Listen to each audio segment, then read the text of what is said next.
शानदार अदाकारी, जानदार डायलॉग डिलीवरी और ज़बरदस्त कहानी की बदौलत ड्रामा सीरियल परीज़ाद बहुत जल्द नाजरीन का पसंदीदा ड्रामा बन चुका है। दरअसल परीज़ाद हमारे यहाँ रवायती मोहब्बत पर बनने वाले और तकरीबन एक जैसी कहानी वाले ड्रामों से काफ़ी मुख्तलिफ है। हमारे मुआशरे में मौजूद खलूस, मोहब्बत, सिला रहमी, यहाँ तक कि खूबसूरती से मुतल्लिक भी अमूमी रवैयों पर सवाल उठाते हुए इन्हें इस ड्रामा सीरियल में मौजूए बहस बनाया गया है। इस ड्रामे के मरकजी किरदार परीज़ाद को अदाकार अहमद अली अकबर ने अदा किया है, जो पहले ही अछूते किरदार अदा करने की वजह से काफ़ी शोहरत हासिल कर चुके हैं। ड्रामा परीज़ाद इस वक्त दिलचस्प मरहले में दाखिल हो जाता है जब ड्रामे के अहम किरदार बहरोज़ करीम यानी का नौमान एजाज खुदकुशी करने से पहले अपनी वसीयत में सारी जायदाद, कारोबार और कंपनियां अपने वफादार मुलाजम परीज़ाद के नाम लिख जाता है, जिसके बाद किस्मत की देवी इस पर मेहरबान हो जाती है। मालिक बहरोज़ का कारोबार संभालने के बाद परीज़ाद अपने घर वालों को मिलने के लिए वापस जाता है। घर वालों को जब पता चलता है कि परीज़ाद की किस्मत बदल चुकी है तो वो भी इसके इस्तकबाल के लिए पहुंच जाते हैं। परीज़ाद के भाई जो इससे लातल्की का इजहार कर चुके होते हैं, इसकी वापसी पर खुश तो होते हैं, लेकिन शर्मिंदगी इनके चेहरों से साफ अयां हो रही थी। घर वालों को मिलने के बाद परीज़ाद अपने पुराने मोहल्लेदारों को भी मिलने जाता है। परीज़ाद मोहल्लेदारों और बुजुर्गों के दरमियान खड़ा होता है तो इसका पुराना दोस्त शौकी भाई भी इसे मिलने आता है। शौकी परीज़ाद को पुरजोश अंदाज में मिलता है। इसी दौरान नुक्कर वाले मंजूर चाचा को अचानक कुछ याद आता है और वो कहते हैं कि अरे हाँ परीज़ाद बेटा, वो मिर्ज़ा साहब का पूछने ज़रूर जाना, बहुत बीमार रहते हैं आजकल, ज़ईफ़ भी बहुत हो गई हैं। मिर्ज़ा साहब का नाम सुनते ही परीज़ाद माजी में चला जाता है। मिर्ज़ा साहब का लगाया हुआ तमाचा परीज़ाद के जहन में गूंज रहा था और तभी इसे वो आफत जां नहीद याद आ गई।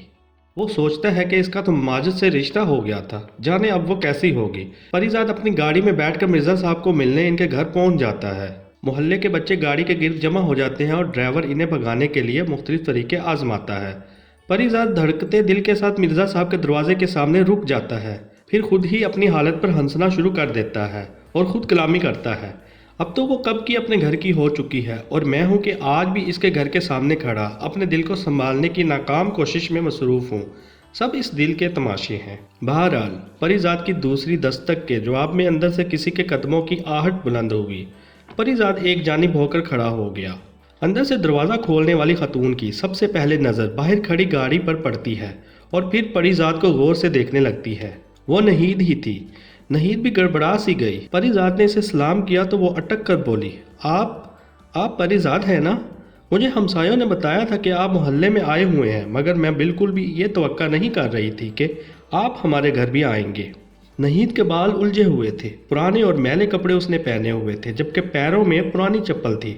इसका जिस्म पहले से काफ़ी फरबा लग रहा था। खैर, इसने सटपटाकर परीज़ाद को अंदर आने की दावत दी।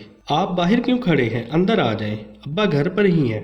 परीज़ाद झिझकते हुए अंदर दाखिल हो गया। ये वही सहन था जहाँ वो कभी शाम को घंटा भर के लिए नहीद को ट्यूशन पढ़ाने के लिए अंगूर की बेल के साए में कुर्सी डाले बैठा रहता था और दिन के बाकी 23 घंटे इसी एक घंटे की याद में गुजार देता था। सहन में 4-5 छोटे बच्चे शोर और उधम मचा रहे थे। इनमें से एक ने घड़े पर रखा पीतल का गिलास जोर से पक्के फर्श पर गिरा दिया, जिसके बाद शोर मच गया।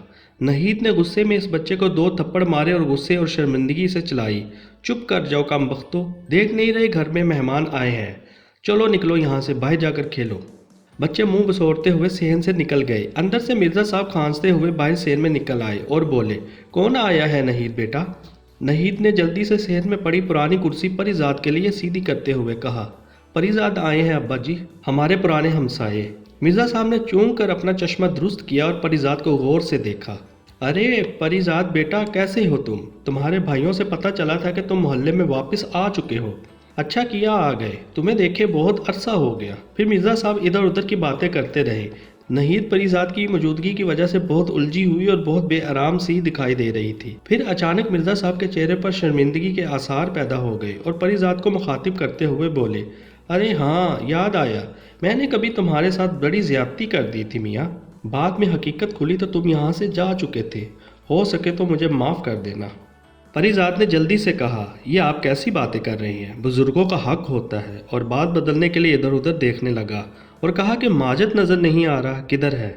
मिर्ज़ा साहब ने बुरा सा मुंह बनाया और कहा, अरे होगा कहाँ, कहीं नौकरी की तलाश में दर बदर भटक रहा होगा। नहीद की माँ के इंतकाल के बाद इसे तो मौका मिल गया। مہینوں اپنے بیوی بچوں کو یہاں میکے میں میری خدمت کے بہانے چھوڑ کر جانے کہاں غائب رہتا ہے۔ بہت سے کاروبار آزمائے اس نے مگر کچھ جمع نہیں۔ آج کل نوکری کے لیے دھکے کھاتا رہتا ہے۔ نہید چائے کا کپ لیے نمودار ہوئی اور اس نے اپنے باپ کو گھور کر دیکھا اور بولی، بس کریں ابا جی، یہ وقت بھلا ان باتوں کا ہے؟ اس دوران پریزاد کن اکھیوں سے نہید کو دیکھتا رہا اور سوچنے لگا کہ یہ نازک شاخ و گل جیسی لڑکیاں شادی کے بعد اتنی جلدی اپنا روپ کیوں بدل لیتی ہیں؟ کیونکہ پریزاد نے پورے 10 سال کے بعد نہید کو دیکھا تھا، اس لیے شاید وہ اس کے بڑھتے ہوئے وزن سے کچھ الجھن محسوس کر رہا تھا۔ پریزاد انہی خیالوں میں مگن چائے کے چھوٹے چھوٹے گھونٹ لے رہا تھا اور نہید سر جھکائے اس کے قریب کھڑی تھی۔ اتنے میں اچانک صحن کا دروازہ کھلا، گرد اور دھول میں اٹا ایک تھکا ہارا سا شخص اندر داخل ہوا۔ دونوں کی نظر ملی۔ نہید کو پریزاد کے قریب کھڑا دیکھ کر اس شخص کے ماتھے پر تیوریاں سی پڑ گئی۔ نہید بھی کچھ گھبرا سی گئی اور جلدی سے اس کی جانب بڑھی اور بولی، ارے ماجد تم آ گئے، دیکھو پریزاد صاحب ہمارے گھر آئے ہیں، پہچانا نہیں تم نے انہیں؟ ماجد نے کڑی نظروں سے پریزاد کی طرف دیکھا اور پھر شدید غصے سے نہید کی طرف گھور کر دیکھا۔ نہید نے جلدی سے اسے سرگوشی میں کچھ کہا۔ اس کے بعد ماجد نے پریزاد کو کچھ غور سے دیکھا اور پھر اس کے منہ سے بے اختیار نکلا، ارے پریزاد تم، میرا مطلب ہے آپ پریزاد ہی ہو نا؟ معاف کرنا، میں تھکن کے مارے پہچان نہیں سکا۔ شاید ماجد بھی پریزاد کے قیمتی اور اعلیٰ لباس اور باہر کھڑی نئی گاڑی سے مرعوب ہو کر فوراً تم سے آپ پر آ گیا تھا۔ پریزاد بھی سوچنے لگتا ہے کہ انسان نے مرعوبیت کے لیے کتنی ناپائیدار اشیاء کو پیمانہ بنا رکھا ہے۔ پریزاد نے گہری نظروں سے ماجد کو دیکھا۔ اس کے چہرے پر وقت کی دھول شاید کچھ زیادہ ہی تیزی سے تہہ جما رہی تھی۔ بہت تھکا ماندہ سا نظر آ رہا تھا۔ کبھی یہی ماجد سارے محلے کے لڑکوں کے لیے رشک کا باعث ہوا کرتا تھا، لیکن وہ اس ہستی کا محبوب تھا جس کی پلک کا ایک اشارہ اسے عمر بھر کے لیے خاکستر کر گیا، اور وہ شعلہ جواں پریزاد کے سامنے راکھ بنی کھڑی تھی۔ پریزاد سے زیادہ دیر وہاں ٹھہرا نہیں گیا۔ اس نے آتے وقت اپنا ایک کارڈ ماجد کو دے دیا اور کہا کہ کل میری ایک فیکٹری کے مینیجر سے مل لینا۔